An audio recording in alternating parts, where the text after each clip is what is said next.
विक्रम बेताल की आज की कहानी का या पहेली का शीर्षक है सबसे ज्यादा पुण्य किसका। लेकिन इसे शुरू करने से पहले हम बात करते हैं पिछली पहेली की, जिसका शीर्षक था पति कौन। जैसा कि आपने सुना कि बेताल ने विक्रम के आगे एक प्रश्न रखा कि विक्रम बता कि उन तीनों में से उस लड़की का पति किसे बनना चाहिए। वो जो हड्डियां ले गया था, वो जिसने राख को लिया और वहीं रहने लगा, या वो जिसने उसे जीवन दान दिया।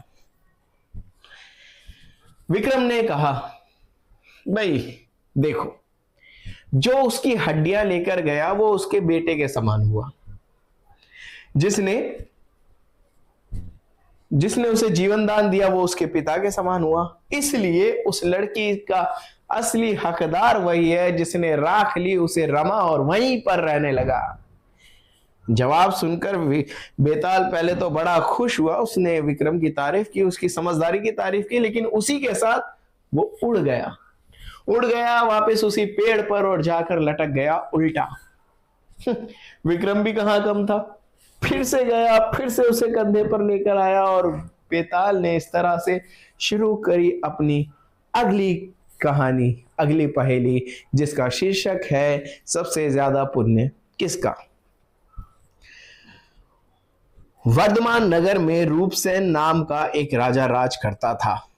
एक दिन उसके यहां वीरवर नाम का एक राजपूत नौकरी के लिए आया। राजा ने उससे पूछा कि उसे खर्च के लिए क्या चाहिए, तो उसने जवाब दिया, 1000 तोले सोना। सुनकर सबको बड़ा आश्चर्य हुआ। राजा ने पूछा, तुम्हारे साथ कौन कौन है। उसने जवाब दिया, मेरी स्त्री, मेरा बेटा और मेरी बेटी। राजा को और भी अचंभा हुआ, आखिर 4 जने इतने धन का क्या करेंगे। फिर भी उसने उसकी बात मान ली। उस दिन से वीरवर रोज 1000 तोले सोना भंडारी से लेकर अपने घर आता। उसमें से आधा ब्राह्मणों में बांट देता, बाकी के 2 हिस्से करके एक मेहमानों, वैरागियों और सन्यासियों को देता और दूसरे से भोजन बनवाकर पहले गरीबों को खिलाता, उसके बाद जो बचता उसे स्त्री बच्चों को खिलाता और फिर आप खाता। काम यह था कि शाम होते ही ढाल तलवार लेकर राजा के पलंग की चौकीदारी करता। राजा को जब कभी रात को जरूरत होती वो हाजिर होता। एक आधी रात के समय राजा को मरघट की ओर से किसी के रोने की आवाज आई। उसने वीरवर को पुकारा तो वो आ गया। राजा ने कहा, जाओ पता लगाओ और देखो कि इतनी रात गई है, कौन रो रहा है और क्यों रो रहा है। वीरवर तत्काल वहां से चल दिया। मरघट में जाकर देखता क्या है कि सिर से पांव तक एक स्त्री गहनों से लदी कभी नाचती है, कभी कूदती है और सिर पीट पीट कर रोती है, लेकिन उसकी आंखों में एक बूंद आंसू ही नहीं निकलता। वीरवर ने पूछा, तुम कौन हो और क्यों रोती हो।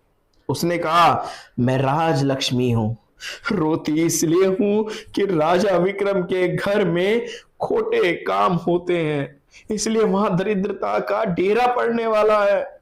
मैं वहां से चली जाऊंगी और राजा दुखी होकर 1 महीने में मर जाएगा। सुनकर वीरवर ने पूछा, इससे बचने का कोई उपाय। स्त्री बोली, हाँ है। यहां से पूर्व में 1 योजन पर एक देवी का मंदिर है। अगर तुम उस देवी पर अपने बेटे का शीश चढ़ा दो तो विपदा टल सकती है, फिर 400 बरस तक बेखटके राज करेगा। वो राजा वीरवर घर आया और अपनी स्त्री को जगाकर सब हाल कहा। स्त्री ने बेटे को जगाया, बेटी भी जाग पड़ी। जब बालक ने बात सुनी तो वो खुश होकर बोला, आप मेरा शीश काट कर जरूर चढ़ा दे। एक तो आपकी आज्ञा, दूसरे स्वामी का काम, तीसरे ये देवता पर चढ़े, इससे बढ़कर बात और क्या होगी, आप जल्दी करें। वीरवर ने अपनी स्त्री से कहा, अब तुम बताओ स्त्री बोली, स्त्री का धर्म पति की सेवा करने में है। निदान चारों जने देवी के मंदिर में पहुंचे। वीरवर ने हाथ जोड़कर कहा, हे देवी, मैं अपने बेटे की बलि देता हूं, मेरे राजा की 100 बरस की उम्र हो। इतना कहकर उसने इतने जोर से खांडा मारा कि लड़के का शीश धड़ से अलग हो गया। भाई का ये हाल देखकर बहन ने भी खांडे से अपना सिर अलग कर डाला। बेटा बेटी चले गए तो दुखी मां ने भी उन्हीं का रास्ता पकड़ा और अपनी गर्दन काट दी। वीरवर ने सोचा कि घर में कोई नहीं रहा तो मैं जीकर क्या करूंगा। उसने भी अपना सिर काट डाला। राजा को जब यह मालूम हुआ तो वो वहां पहुंचा। उसे बड़ा दुख हुआ कि उसके लिए 4 प्राणियों की जान चली गई। वो सोचने लगा कि ऐसा राज करने से धिक्कार है, धिक्कार है। ये सोच उसने तलवार उठा ली और जैसे ही अपना सिर काटने को हुआ कि देवी ने प्रकट होकर उसका हाथ पकड़ लिया। बोली, राजन, मैं तेरे साहस से प्रसन्न हूं, तू जो वर मांगेगा सो दूंगी। राजा ने कहा, देवी, तुम प्रसन्न हो तो इन चारों को जिंदा कर दो।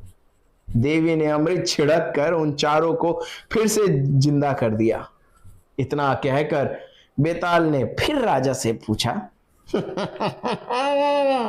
तो राजा, ये बताओ कि सबसे ज्यादा पुण्य किसका हुआ? और मैं आप लोगों से ये पूछता हूं कि आप बताइए कि इसमें सबसे ज्यादा पुण्य किसका हुआ? आप नीचे कमेंट्स में लिखिए, वीडियो को लाइक कीजिए, चैनल को सब्सक्राइब कीजिए। ऐसे ऐसी अनेकों कहानियां लेकर मैं आपके समक्ष आने वाला हूं और इसी मजेदार तरीके से पढ़ने वाला हूं। याद आएंगी आपको बचपन में सुनी हुई कहानियां, और याद आएंगी वो सब कहानियां जो आप अपने बच्चों को सुनाते थे। तो बस सब्सक्राइब कीजिए और जुड़े रहिए मुझसे। तब तक के लिए बाय बाय।